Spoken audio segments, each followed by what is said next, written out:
Okay, today we're going to start talking about equations.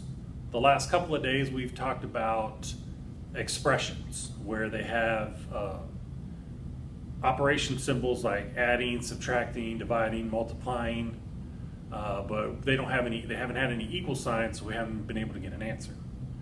Now we're going to start doing equations where we can actually find what x is. We can figure out what the answer to any given problem is going to be.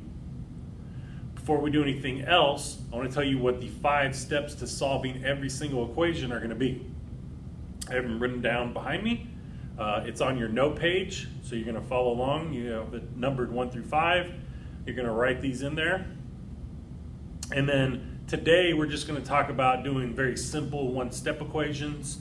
And as the week goes on, we're going to get into more difficult problems where we're using all 5 steps. Today we're just going to use one step. Okay, so let's go over the steps now. The first step, and we talked about this when we were simplifying expressions, the first thing you do anytime you do any sort of math problem is distribute. You want to get rid of the parentheses. So step 1 is distribute, and you're removing the parentheses. That's why you're distributing. We can't solve anything, we can't get an answer, we can't simplify without getting rid of the parentheses, because the parentheses put together whatever's inside of them. So in order for us to break those things apart and separate them and get the answer, we need to get rid of the parentheses. After we get rid of the parentheses, we're going to draw a border through the equal or inequality sign. The next step is the second part of simplifying, which is to combine like terms. We're going to get all of our variables that are the same together and all of our numbers that are together on the same side of the equal sign. Okay? If you have a 2x on the left side of the equal sign and a 3x on the right side of the equal sign, you can't combine those and get 5x. Those need to stay separate, and there's another different step that we're going to take to move them over so that they're on the same side. So combine like terms to start, only on the same side of the equal sign. Fourth step, we're going to add and subtract. Okay, unlike PEMDAS, where you multiply and divide before you add and subtract, when you're trying to simplify or do order of operations, when we're solving, we want to do the opposite because we're trying to get something by itself. So they've already multiplied all these things together, or multiplied and added and divided all these things together in the problem. We're doing the opposite to figure out what that 1x is, what number that x is, so we go backwards. So you're going to add or subtract, and we want to get all of our x's on the left side and all of our numbers on the right side. And when we get to more complicated multi-step equations, I'll go into that further so that you'll have a better understanding of what that means. And there's a reason that we always want to have all of our x's on the left. It's because when we start dealing with inequalities, greater than or less than symbols, then we always want the x on that side because you'll get the wrong answer if you have the x on the other side. Okay, x is greater than 6 is different than saying 6 is greater than x. So we always want to make sure that x is on the left side so that we can get the correct answer. And then the final step that we're going to do when we're solving every single problem is to multiply or divide. We're going to get rid of whatever number is in front of the x in the problem by multiplying or dividing so that we can get 1x by itself, which gives us the answer. And on your note sheet, I've written down a note that you need to remember to flip the equal or inequality sign if you divide it or multiply by a negative. If this number with the x happens to be a negative, then whenever you multiply or divide it, you're going to flip this sign. Right now it's an equal sign. Sometimes we'll have the greater than or the less than sign. You're going to flip those signs if you divide or multiply by a negative, if that number in front of x is negative. And we'll get to that more when we start doing more complicated problems. So, 5 steps, one more time. First, always distribute. And we're going to draw a border to divide our 2 sides of our problem. Combine like terms on each side, so we're going to do that twice. Add or subtract, because we want to get all the x's on the left side of the problem, all the numbers on the right side, and then we're going to multiply or divide so that we can get 1x by itself equal to whatever our answer is. So there's a step. So I'm going to go over how to do an example of one-step equations today. So today we're just going to focus on one-step equations. We're going to do an example of each type, an addition problem, subtraction problem, multiplication problem, division problem. So this is where you're only doing one of the 5 things. Okay, you're only going to do one step. And in each step, you're only going to add or subtract or multiply or divide, because you're only doing one step and it's going to get you the answer. For example, with addition, if we had, x plus 3 equals 6. We have an addition problem. There's only one thing that we need to do in order to get our answer. Okay, we can go through all 5 steps, and if there's something that we don't need to do, we just skip it and go to the next step. Okay, but there's only one thing that we need to do in this problem. And really, to be honest, after what I just told you about the steps, there's 2 things that we need to do. Okay, so instead of, we don't need to distribute because there's no parentheses in the problem. We do need to draw a border, and we don't really consider that a step that we're doing. There's no like terms that we're going to have to combine. We will have to add or subtract because we have an addition problem, and then we're not going to have to do any multiplying or dividing. So back to our problem, our example. And again, I'll go through all 5 steps for you. No parentheses, so we don't have to distribute. I do want you to get in the habit of drawing the border, because when we get to more complicated problems, it's going to be a good idea to make sure that we have the border drawn so that we can keep the 2 sides of the problem separate and we're not confusing ourselves when we're doing more complex math. So I'm going to draw a border separating the left side from the right side of the problem.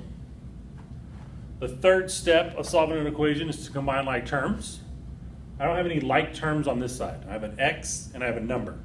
I can't put those 2 things together.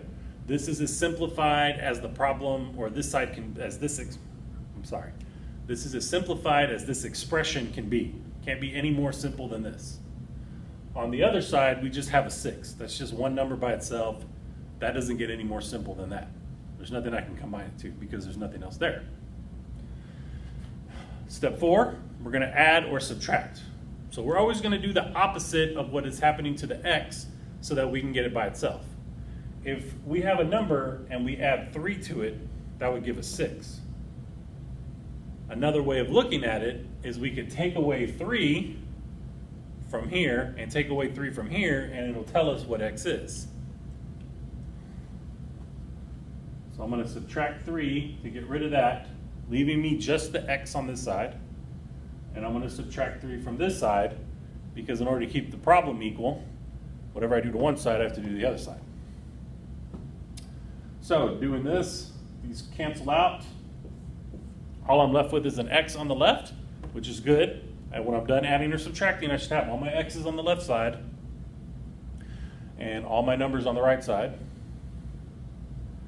And then 6 minus 3 is 3. So there's our answer. And if we go back and check it, we can put a 3 in for the x. We can take x out, put a 3 here.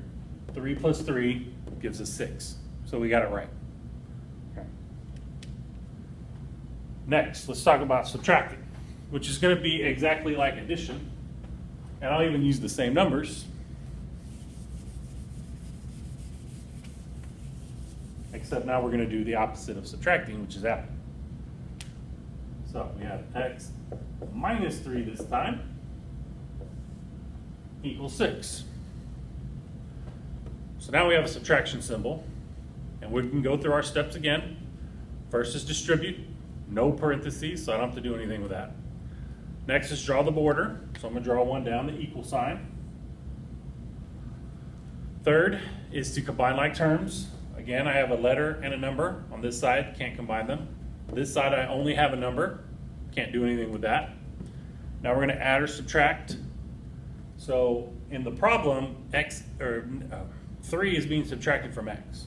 So I want to do the opposite of that so that I can get x by itself. Instead of subtracting 3 from x, we add 3, and that would cancel those two things out. I can also add 3 to this side, or I have to add 3, not can. I have to add 3 because I added 3 to this side, so I have to do it to this side to keep the problem equal. And then on the left, we're just left with an x, and on the right, 6 plus 3 gives me 9. I want to go back and check it. 9 minus 3 is 6. I got the right answer. Again, while you guys are watching this video, and I'm going to remind you all for the first couple of weeks, if you all have a question or a concern or a comment or something, don't be afraid to raise your hand and say it while the video is playing. Okay? I can pause the video. We can discuss it and answer it. I don't want you guys having any confusions or thinking that you can just wait till later to ask a question. Just ask it whenever it is you need to, and we can discuss it in class. So we've done addition, we've done subtraction. Now we'll talk about multiplication.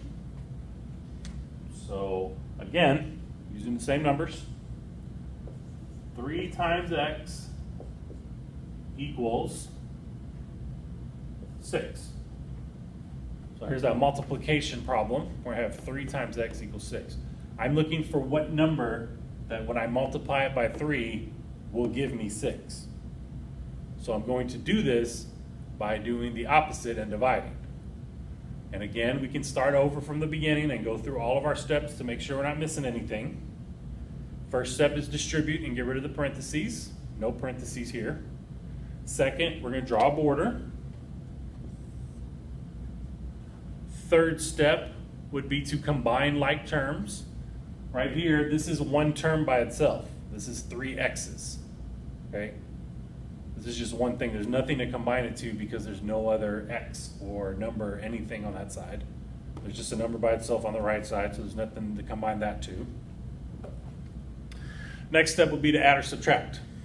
Now, I don't need to do any adding or subtracting because in this problem, x is being multiplied by 3. It's not being added to 3 or subtracted by 3. It's being multiplied. So there's no adding or subtracting for me to do in order to get x by itself. So I can skip that step. And then we go to the last step, which is multiply or divide. I'm going to, since the x is being multiplied in the problem, I'm going to do the opposite of multiplication, which is divide both sides by 3 so I can get the x by itself. So if I divide this by 3, 3 divided by 3 leaves me 1. It's not 0. 3 divided by 3 is 1. So I have 1x, and again, you don't have to put the 1, but it's not wrong to. And I divide 6 by 3. 6 divided by 3, or 6 cut into 3 pieces, would give me 2. So our answer is x equals 2. And I can go back and plug it in. 3 times 2 is 6. So we got that right. Any questions? All right, the last one we're going to do is division. And again, same numbers. X divided by 3 equals 6. So we can go through our steps. Distribute, no parentheses, don't need to do that. Second, draw a border. Third, combine like terms. Just one term here. Whatever x is being divided by 3. So it's just one thing connected to each other. One term on the right side, so we're not going to have any like terms to combine there. Fourth step is adding or subtracting. So I don't have anything, the x is not being added or subtracted to anything on the left side, so there's no adding or subtracting that needs to be done to get the x by itself. Which brings us to the last step, which is multiplying or dividing. So in the problem, x is being divided by 3. The opposite of division is, yes, multiplication. So we're going to multiply x divided by 3 by 3 so that we can get the x by itself. So I multiply this by 3. The 3 divided by 3 it's not 0. 3 divided by 3 is 1, so we're going to have 1x. And again, we don't have to put the 1, but it's not wrong to include it. And then we're going to multiply 6 by 3, which is 18. And if we want to check, we can put 18 in for x. 18 divided by 3 gives us 6. We got the right answer.